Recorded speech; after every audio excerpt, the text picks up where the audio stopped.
RCN. Le son de la différence.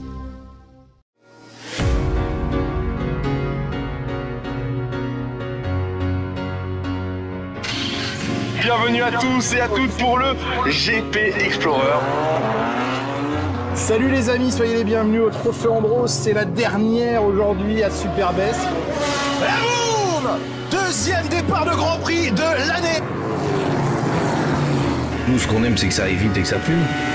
Pour faire du championnat de France de drift FFS1 une expérience inoubliable.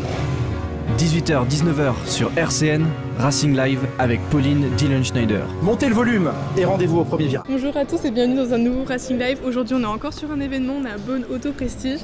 On va faire des petites interviews des stands, suivez-moi. Donc on est avec Carlo. Carlo, vous pouvez nous présenter un peu pour qui vous travaillez?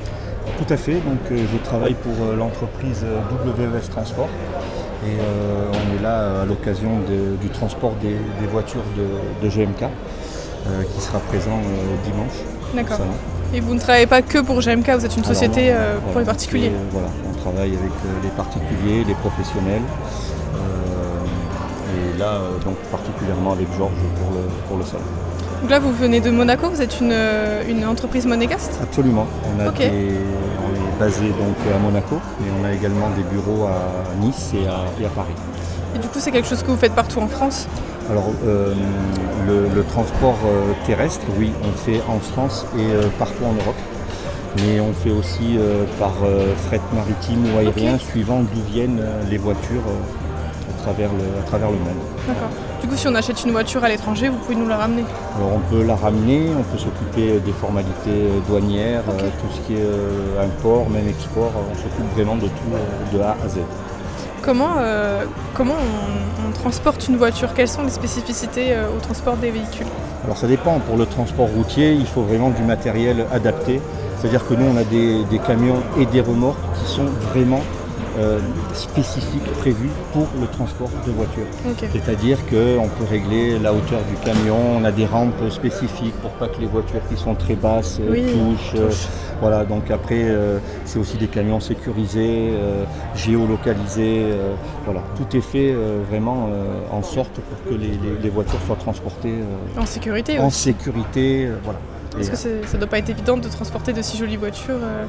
Alors, c'est-à-dire le plus délicat, c'est le chargement, le déchargement. C'est là où vraiment il faut faire le plus attention. Mais comme je vous disais, on a quand même des camions et des remorques qui sont vraiment spécifiques, prévus pour le transport. Ça limite les contraintes. Voilà, donc c'est vraiment, tout est fait pour ça. D'accord. Bah, merci beaucoup. Avec plaisir. Donc on est avec Enzo de American Car City. Bonjour. Bonjour. Est-ce que tu peux nous présenter qui est American Car City? Du coup, American Car City, on est les leaders en France sur le marché de l'américaine. On apporte depuis 1999 tout type de véhicules américains, du pick-up, au coupé, à la cabriolet.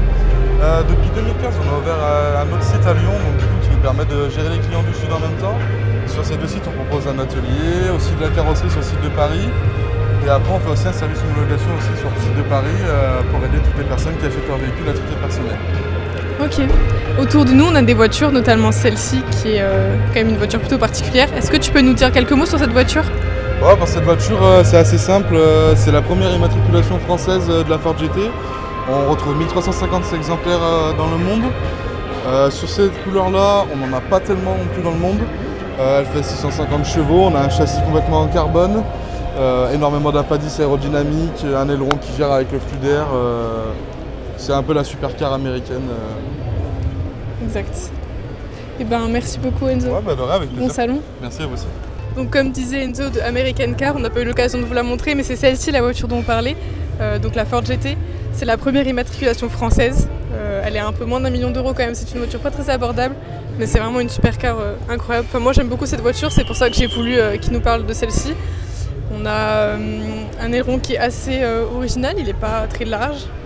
On a aussi un intérieur en Alcantara, enfin voilà, je vous laisse admirer.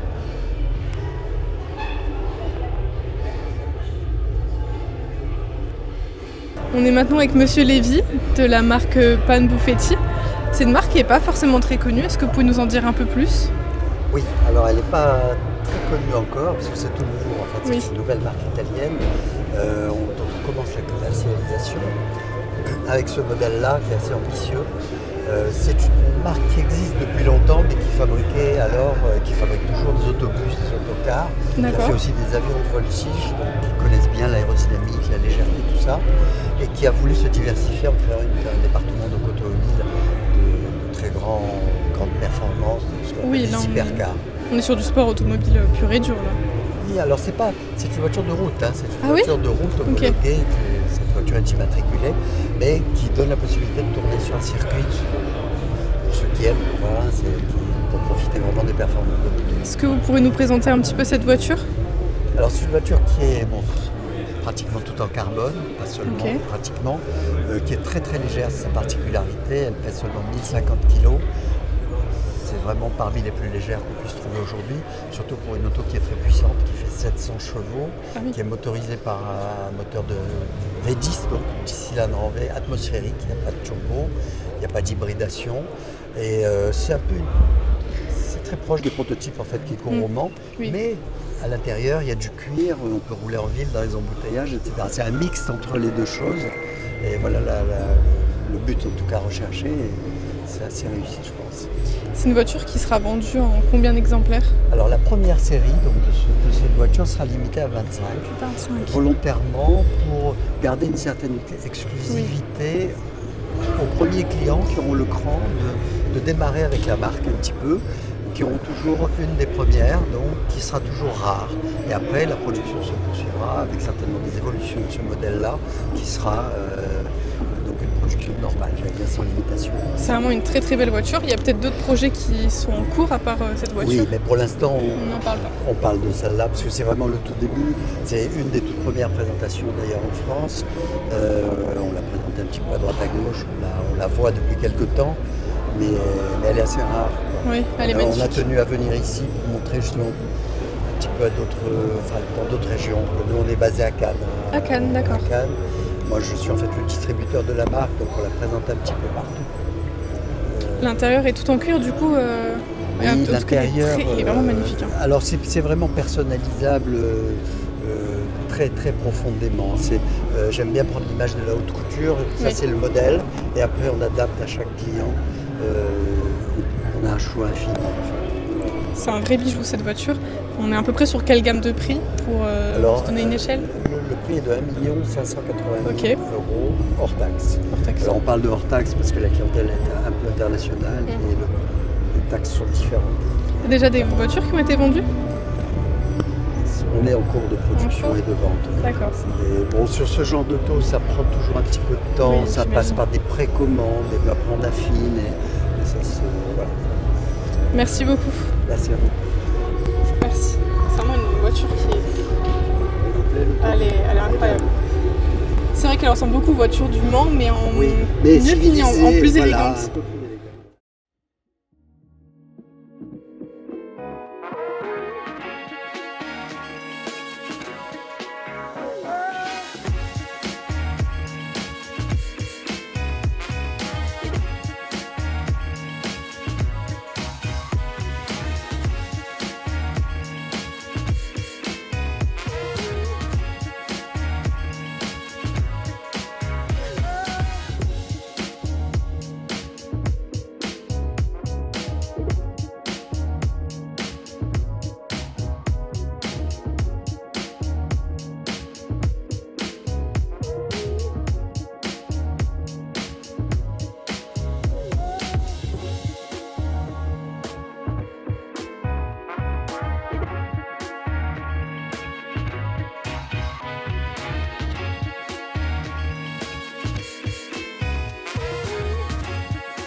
Donc je suis avec Monsieur Murgia.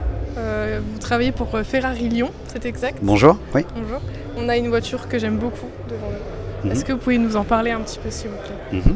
Donc devant vous, c'est une Ferrari Daytona SP3. C'est une voiture qui est une série limitée. C'est une des hypercars de la Ferrari, de la lignée des Icona. C'est une voiture qui est limitée à 599 exemplaires, qui est assez spectaculaire avec les portes en élytre. Elle est toute en carbone. C'est une motorisation V12 de 6 litres 5, 840 chevaux. Voilà, donc avec de très grosses performances. Et il y a 599 exemplaires dans le monde, c'est ce que je vous expliquais. Donc là, on a la chance aujourd'hui à Beaune d'avoir un de ces exemplaires qui a été gracieusement mis à disposition par un de nos clients.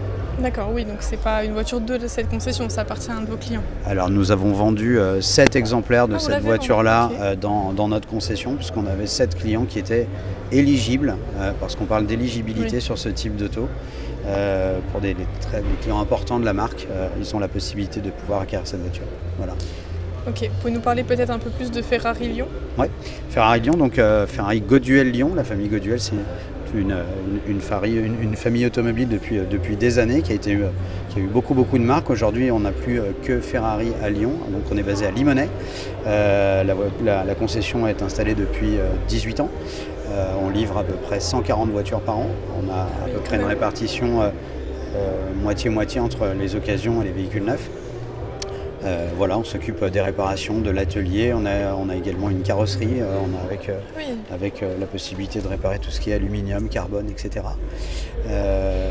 Voilà, on a aussi l'agrément pour pouvoir réparer les anciennes, donc on récupère également toutes les vieilles dames, les vieilles autos, auxquelles il faut prendre soin, grand soin. Donc voilà, c'est pas facile de prendre soin des vieilles dames comme ça?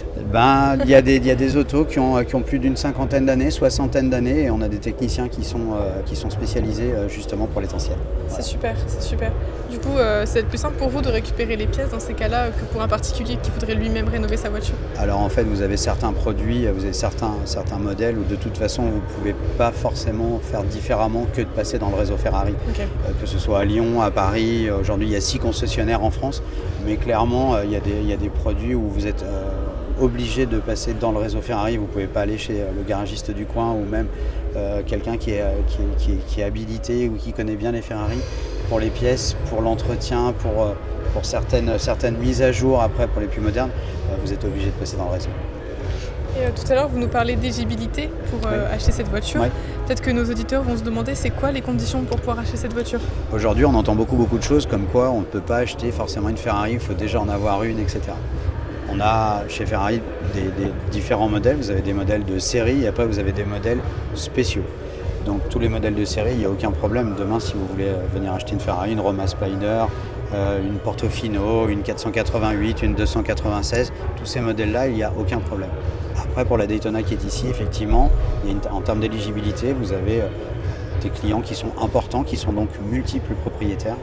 Et effectivement, Ferrari les remercie en leur attribuant une auto qui va être peut-être un petit peu collector, en général qui est rarement revendue derrière, et les clients les conservent. Et voilà, s'ils devaient s'en séparer, en tout cas, ils auraient la chance de pouvoir la vendre un petit peu plus cher que ce qu'ils l'ont acheté, effectivement. D'accord, merci beaucoup. Je vous en prie. Et je vous souhaite un bon salon. Également, merci. On est avec Sylvain de Vulcan Magazine. Est-ce que vous pouvez nous parler un peu de votre média? Alors oui, on a un magazine indépendant. On produit 4 numéros par an. Le principe, c'est qu'on fait un numéro sur une seule voiture ou un modèle à chaque fois ou un thème. D'accord. Donc un magazine va aborder vraiment tous les aspects essais de la voiture. Et on va aussi parler de choses qui sont peu abordées dans la presse tradi. On va parler de méca, on va parler de pilotage, on va parler un peu d'argent. En fait, on peut se permettre de faire tout ça parce qu'on n'a pas de publicitaire aussi dans le magazine, on vit que des abonnés. Et donc du coup, ça nous donne une liberté, on fait absolument ce qu'on veut, quoi. Et on a aussi un support numérique, on a créé notre propre application téléphone. Ça, c'est génial. Où là, on rajoute des podcasts du coup thématiques. Donc on a des podcasts sur l'histoire automobile, mécanique, pilotage et économie. L'idée, c'est de rassembler sur le podcast tout ce qu'un passionné doit savoir, quoi. Donc c'est un peu de la vulgarisation. Donc du coup, les podcasts sont complémentaires des magazines? Ouais, c'est en plus, ouais. En plus, donc on ne retrouve pas le sujet du podcast dans un magazine? Non, les podcasts ne seront pas dans les magazines. On a quelques magazines qui sont spécifiques sur l'application. Okay. Et après, on a des magazines qui sont imprimés. Vous avez aussi un petit détail, enfin un gros détail, même si c'est cette voiture, vous pouvez nous en parler un Ouais, petit peu? ça c'est la voiture de baptême du magazine. D'accord. Donc c'est une Porsche, c'est une vieille Porsche, elle est de 68. Elle a été préparée par l'atelier Machine Revival à Bayonne. Et donc la voiture est complètement modifiée, c'est une voiture dont on sert pour faire des baptêmes, pour secouer les abonnés en fait. Et du coup elle est préparée, elle est de 1968, donc c'est une empattement courte, elle est étroite, mais on a un moteur de 993 dessus. Okay. Donc on a un moteur qui est beaucoup plus puissant que ce qu'il y avait à l'origine. La voiture elle est complètement arsautée, préparée pour la piste. Et là on a 310 chevaux, 880 kg dans une ambiance des années 60. Très rétro, c'est une voiture qui est allégée aussi, vous m'avez dit. Ouais, complètement allégée, on est monté fibre, toute la partie avant jusqu'aux portières sont en fibre. Pare-choc arrière, capot arrière, tout est en fibre. Et après la voiture est entièrement vidée. Et puis on a le moteur qui est épuré, il n'y a plus rien, il n'y a pas de confort du tout, c'est tout pur. C'est une très chouette voiture. Et pour revenir à votre magazine, donc si on veut vous retrouver, on doit commander sur internet, c'est ça? C'est ça, nous on vend en direct, on n'a pas d'intermédiaire, c'est ça le principe. Donc du coup, soit vous nous achetez directement sur internet, soit sur des salons comme ici à Prestige Autobahn, ou sur d'autres salons qu'on peut faire, Époque Auto, etc. On se balade un peu partout en France. Donc on vend en direct. Directement, il n'y a pas d'intermédiaire entre nous et nos lecteurs, quoi. Vous faites un principe d'abonnement, à partir du moment où on paye, on va recevoir notre magazine? C'est ça, on a des formules d'abonnement. L'abonnement mensuel, il est à 4,20 € par mois. Vous avez accès au podcast, plus les magazines qu'on peut imprimer, que vous recevez directement chez vous. Voilà, c'est la solution la plus simple. Si vous êtes abonné, vous recevez tout. Et vous avez moins 20% sur tous les anciens numéros, parce qu'on continue de vendre les anciens numéros. Je vois que vous avez finalement des thèmes assez larges, ça va un peu il y en a vraiment pour tout le monde en fait finalement. Comment vous choisissez les thèmes de vos magazines? Les voitures, globalement, on a essayé d'avoir quand même une ligne directrice parce que nous on aime tout, tu vois, on aime les voitures des années 60 jusqu'aux années 2000, jusqu'aux voitures actuelles. Et on a pris le parti pris de prendre les voitures entre les années 80 et les années 2010 sur des voitures de sport uniquement, des voitures qui se conduisent, qui se pilotent avec un feeling un peu à l'ancienne, souvent des boîtes méca. Voilà, c'est vraiment ça notre période de prédilection, les voitures qu'on préfère. Donc c'est celle-là qu'on met en lumière. Et en plus, c'est des voitures qui aujourd'hui ont des codes qui sont en train de monter. Oui. Et du coup, les gens ne se rendent pas compte forcément de ce que ça représente d'avoir ce genre de voiture, quels sont les coûts de roulage. Donc c'est vraiment sur ces aspects-là qu'on apporte quelque chose de nouveau et de beaucoup plus précis que ce qu'on peut trouver dans la presse. Ou si tu lis les essais de presse de ces voitures à l'époque, en fait, tout était super. Donc, si tu as de la presse qui te dit que tout est super tout le temps, à un moment donné, tu ne sais pas de quoi on parle, quoi. Et donc, les gens ne se représentent pas du tout les différences qu'il peut y avoir entre une 997 et une 991, entre une Mégane 3 RS et une Mégane 4 RS. Voilà, quelles sont les évolutions et pourquoi on préfère telle version versus une autre. Voilà. C'est vraiment sur ces aspects-là. Combien ça coûte de faire rouler un GT Turbo, quels sont les défauts aujourd'hui des Integra Type-R, qu'est-ce qu'elles étaient à l'époque. Tu vois, quels étaient les défauts à l'époque, qu'est-ce qui gêne aujourd'hui par rapport à... Parce qu'aujourd'hui, tu vois, les technologies de freinage, elles ont vachement évolué. Les gens, ils attendent de leurs sportifs beaucoup plus de choses qu'à l'époque. Aujourd'hui, on n'a plus l'habitude de conduire des voitures avec des moteurs qui n'ont pas énormément de couple, tu vois. Alors qu'à l'époque, ce n'était pas du tout le cas. Donc, et voilà, il y a plein de détails comme ça sur lesquels on a énormément de valeur ajoutée dans ce magazine. Effectivement. Bah, merci beaucoup. Vous avez aussi un compte Instagram, j'ai entendu, si on veut. Ouais, vulcan.mag. On a une chaîne YouTube, Vulcan Mag. Okay. Donc on a un peu de tout. Ouais. On essaie de. De toute façon, aujourd'hui, il faut absolument être un peu sur tous les supports, quoi. Comme nous, on est une radio qui diffuse sur YouTube. Finalement. Très bien, c'est ça. Et ben, merci beaucoup. Bon merci, salon. À bientôt, bon salon. Ici sur le stand, vous avez à la fois une petite Oldtimer avec la coupée 230 là-bas, mais plus des voitures dites anciennes. Donc vous allez avoir une pagode. Oui. La pagode, c'est le surnom de ce modèle, qui est un Mercedes SL. C'est parce que le toit a une forme de pagode quand on a le hardtop dessus. Donc c'est le surnom de la voiture. D'accord. Donc là, on se trouve avec deux générations de Mercedes SL. Donc une génération des années 50, une génération des années 60. Donc la première génération là-bas des années 50 a des formes très arrondies. Oui, elle est moins carrée que celle-ci. Voilà, celle-ci c'est une version des années 60, donc c'est un autre design. C'est un designer français qui s'appelle Paul Braque qui avait dessiné cette voiture. Donc c'est deux générations différentes. Et là-bas, vous avez le Graal de la collection auto, vous avez un 300 SL Roadster. Donc le 300 SL Roadster, c'est comme aujourd'hui une Ferrari Enzo. C'est-à-dire qu'en 1950, une 4 chevaux, ça roulait à 70 km/h. Et un 300 SL, ça roulait à 250. Donc en 1950, un 300 SL, c'est une supercar. C'est un châssis tubulaire, c'est un 6 cylindres à injection qui fait 250 chevaux. Donc c'est la technologie d'une voiture de course sur une voiture de grand tourisme. Donc la valeur de la voiture à l'époque, c'est une supercar d'aujourd'hui. Aujourd'hui, cette voiture-là, elle a été diffusée par un très grand nombre d'exemplaires, oui, donc ça reste une voiture de collection. Aujourd'hui, c'est le Graal, ça vaut 1,5 million d'euros. Oui, je savais, c'est un bijou cette l'importateur voiture. américain des 300 SL avait demandé à Mercedes de faire une voiture plus abordable. Donc sur la même ligne, ils ont créé le 190 SL, qui reprend la ligne du 300 SL, mais qui avait la mécanique de la berline de l'époque, donc le Mercedes 190. Donc on se retrouve avec une voiture qui était beaucoup plus abordable. Et pour faire la commande, ils ont commandé 1000 voitures et laissé un gros acompte à l'usine pour pouvoir lancer la commande du 190 SL. D'accord. Donc toutes ces voitures, elles ont une histoire forte. Donc la 300 SL, c'était une voiture d'ingénieur, c'était une voiture de course, et là c'était la voiture version grand tourisme. Là, la 190 SL, c'était pour diffuser la même ligne, plus grand nombre d'exemplaires. Et ici, c'était la version dite plus moderne des années 60, avec un 6 cylindres, avec un 3 indépendant. Donc on se trouve avec 3 générations de SL. Donc là, on n'est pas dans le Youngtimer, on est dans les voitures plus anciennes. Oui, plus anciennes. Dans les Youngtimer, on a ce qu'on appelle la série W123 là-bas, qui est une voiture qui a été très diffusée, très connue. Et là, on a une petite paire, parce que la voiture a 80 000 km d'origine.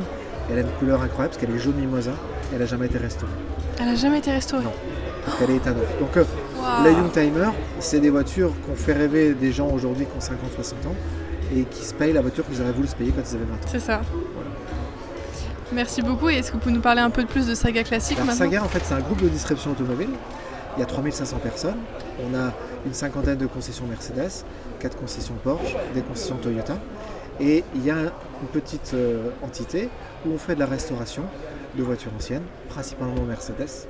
Donc c'est l'unité où on vend des voitures de collection Mercedes. Que vous avez vous-même restaurées? Certaines restaurées, d'autres qu'on a trouvées déjà en état ou qu'on fait restaurer ailleurs en fonction du niveau de compétences qu'il faut. D'accord. Et c'est vrai que sur les vieilles voitures, c'est souvent que vous trouvez des voitures comme ça qui n'ont pas besoin d'être restaurées? Très rarement, mais ça arrive quand même. Arriver. Oui, bien sûr. Ah, d'accord. C'est étonnant. Bah, merci beaucoup. Je vous en prie. Je suis avec Romain de Torque Drift School. Bonjour. Vous pouvez nous présenter un peu cette école de pilotage? Bien sûr. Donc nous, on est école de pilotage pour l'apprentissage du drift sur des bases des Nissan 370Z. Ok. Donc c'est ouvert à tout le monde? Exactement. Du débutant comme au confirmé. On peut varier les différentes spécificités de la voiture avec différents réglages pour tous les niveaux. Et vous êtes basé où? Alors nous, on est basé sur la région Rhône-Alpes, on a notre infrastructure qui est posée là-bas, mais après on va sur toute la France. On loue en fait plusieurs circuits et on propose des stages sur ces divers circuits. Vous pouvez nous en dire un peu plus de comment se passe une session avec vous peut-être? Bien sûr, tout à fait. Donc très simplement, on vous accueille, ensuite on commence par un briefing théorique où là vous avez 30 minutes en salle avec un instructeur BPGEPS qui va vous expliquer un petit peu les différentes techniques de déclenchement. Donc nous en fait on va vouloir déclencher une dérive, donc déclencher un drift. Et pour cela, il y a plusieurs méthodes. Donc des fois c'est l'appel contre appel, le frein à main avec l'accélérateur, ce qu'on appelle le power slide. Ou alors, sinon vous avez aussi un peu le cloche kick, mais bon, ça c'est pas très bien. Mais si vous voulez, on va d'abord vous montrer tout ce qui est technique, qu'est-ce que vous allez ressentir au volant, les techniques à avoir aussi avec l'accélérateur, le volant. Et puis après, vous prenez le volant pour 2 sessions de 15 minutes. Ça, c'est notre format découverte. Donc, c'est vraiment pour vous donner un aperçu, une première session un petit peu pour enlever l'appréhension. Et ensuite, une deuxième session où c'est un peu plus plaisir. Et après, on a des stages sur une demi-journée, une journée, voire plus. Exactement. Je vois aussi derrière nous qu'il y a un simulateur. Ça vous aide dans l'apprentissage? Exactement. Donc, en fait, on a recréé sur Assetto Corsa la physique de nos voitures. Voilà, plus les circuits sur lesquels on va.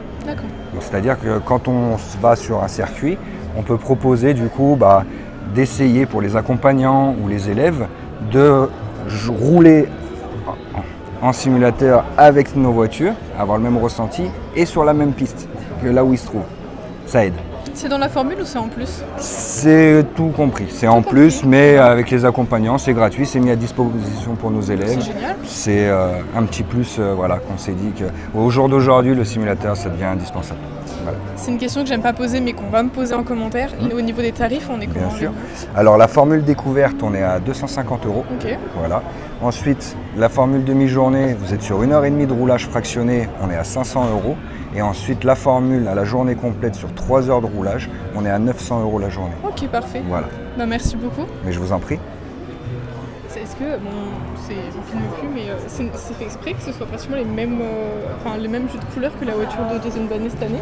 C'est un énorme hasard. Non, bah Jason, on est partenaire aussi avec Jason. Mais si vous voulez, nous, en fait, nous, on a 4 ans d'existence. Et nos voitures, elles ont déjà eu cette couleur.